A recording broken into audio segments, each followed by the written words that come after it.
तो मूवी की शुरुआत में हम एक आदमी को टैंक के अंदर जाते हुए देखते हैं जो कि काफी घबराया हुआ भी होता है और अगले ही पल वो आदमी उस टैंक से बाहर निकलने की कोशिश करता है। तभी कोई चीज उसे टैंक के अंदर खींच लेती है और उस टैंक का दरवाजा भी बंद हो जाता है। अब मूवी का सीन शिफ्ट होता है और हम एक छोटी सी फैमिली को देखते हैं जिसमें से इस शख्स का नाम बेन और उस लड़की का नाम जूल्स होता है जो कि एक पेट शॉप चलाते हैं जहाँ पे उनकी बेटी भी इनकी मदद करती है। जूल्स को जानवरों से बेहद प्यार है और वो एम्फीबियंस के बारे में बहुत कुछ मालूमात रखती है। हालांकि ये पूरी फैमिली इस पेट शॉप को जी जान से चला रही होती है लेकिन फिर भी इनकी माली हालत खराब थी। अब जब एक दिन ये स्टोर को क्लोज कर रहे होते हैं तभी एक बूढ़ा आदमी उनसे मिलने के लिए आता है और वो बेन से कहता है कि वो इसकी माँ के बारे में कुछ बात करना चाहता है। ये सुनकर बेन उस बूढ़े आदमी से कहता है कि मेरी माँ का तो कुछ महीने पहले ही देहांत हो गया है। ये सुनकर वो बूढ़ा आदमी कहता है कि वो ये बात जानता है लेकिन बेन की माँ से जुड़ा हुआ एक राज है जिसके बारे में उन लोगों को भनक तक नहीं है। वो आज ही इन्हें इसी राज के बारे में बताने आया था।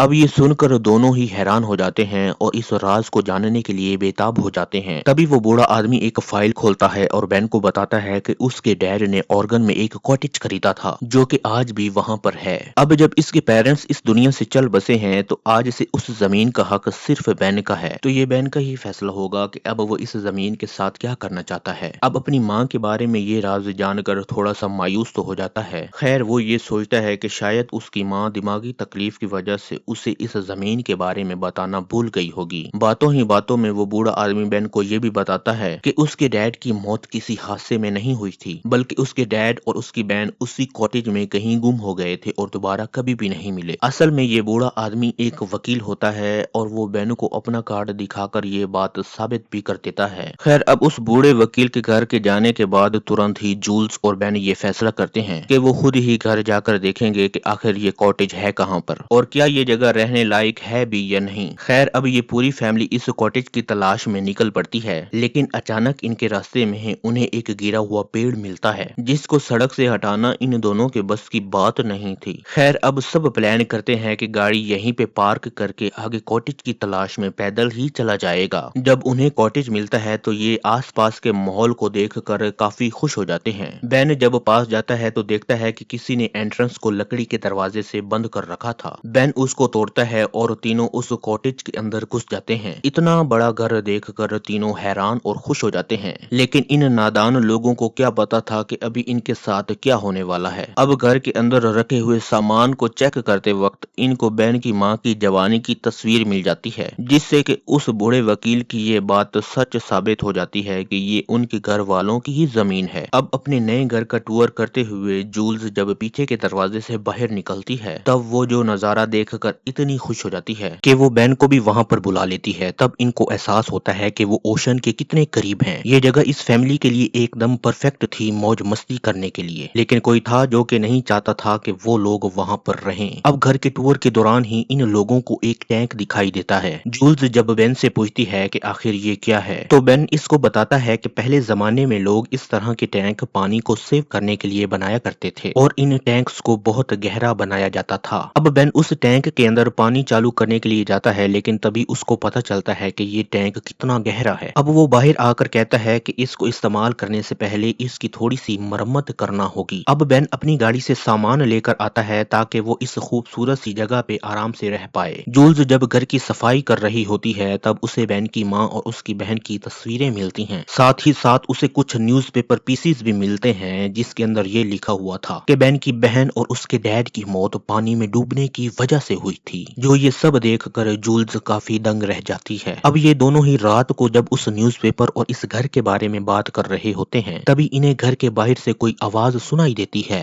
वो एक पल के लिए तो डर जाते हैं लेकिन फिर से ये सब कुछ बोलकर अपने काम में मसरूफ हो जाते हैं। तभी उनकी बेटी रिया उनसे कहती है कि अब उसे नींद आ रही है। तब जूल्स उसे कमरे में जाकर सोने का कहती है और वो चली भी जाती है। अब इसके बाद बेन और जूल्स बेन की मदर की डायरी पढ़ने लगते हैं जो कि जूल्स को घर की सफाई करते हुए मिली थी और इस डायरी के अंदर ये लिखा हुआ था कि जब वो यहाँ पे रहने आए वो एक तरह से अपनी जिंदगी की एक नई शुरुआत करने आए थे। सब कुछ अच्छा चल रहा था और बेन के डैड ने एक आदमी को वाटर टैंक बनवाने के लिए बुलवाया था और इस टैंक का पानी बहुत ही मीठा था लेकिन अचानक ही बेन के डैड गायब हो गए और कभी भी नहीं मिले और ये सेम चीज बेन की बहन के साथ भी हुई थी। अब बेन को इस डायरी के अंदर लिखी हुई बातों को पढ़कर काफी हैरानगी होती है, क्योंकि आज तक उसकी माँ ने इन सब के बारे में कुछ भी नहीं बताया था। वहीं दूसरी तरफ रिया को सोते हुए कमरे के अंदर कुछ आवाजें सुनाई देती हैं, जिस वजह से वो सही से सो नहीं पा रही थी और अचानक से ही उसको ऐसा महसूस होता है कि उसके बेड के नीचे कोई है। वो डरते हुए जब अपने बेड को नीचे से झांकती है तो उसे कुछ भी नहीं दिखाई देता। तभी वो भागकर अपने मम्मी पापा के पास जाती है और उनको बताती है कि उसके रूम में कोई है। वो दोनों घर को और उस कमरे को चेक करते हैं, लेकिन उनको कुछ भी नहीं मिलता, जिस पर वो सब फिर से सोने के लिए चले जाते हैं। अगली सुबह जब जूल्स की आंख खुलती है तब वो देखती है कि बेन वहाँ पर नहीं था। उसे खोजते हुए देखती है कि बेन जनरेटर ठीक कर रहा था ताकि इन्हें रात को रोशनी मिल सके। अब जनरेटर को ठीक करने के बाद बेन टैंक को ठीक करने के लिए उसके अंदर चला जाता है। थोड़ा नीचे जाकर उसको एक स्टीयरिंग दिखाई देता है, जिसके चलाते ही टैंक के अंदर पानी आने लगता है। इससे बेन काफी खुश हो जाता है, लेकिन बेन इस टैंक को लेकर काफी क्यूरियस होता है